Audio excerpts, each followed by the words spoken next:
ipuy-an ang pulong sa Dios. Busa padayon kita nga magtinabangay kay ang simbahan, ang struktura sa simbahan dili man malungkot aron pas-anon sa palig kung siya. Ato na yung naligtas, salamat ang taga-DXGD sa pagkamulo ni Manuel Ronquillo kapoy nag-cover sa tuwa isang taon.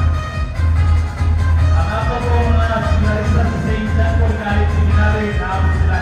Ato sila pagpakan. Naligtas po nato di ay ang nagikuwit o nagpagwapaw, ihatag din nato mga ulang, ikan sa kaupungan sa mga reporters. Kaninyong tanan, daghan. Dias. Amen. Amen.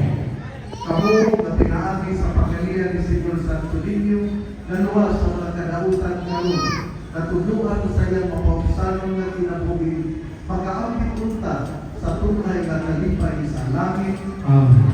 Kalipay ang simbahan nga nagtulog sa iyang mga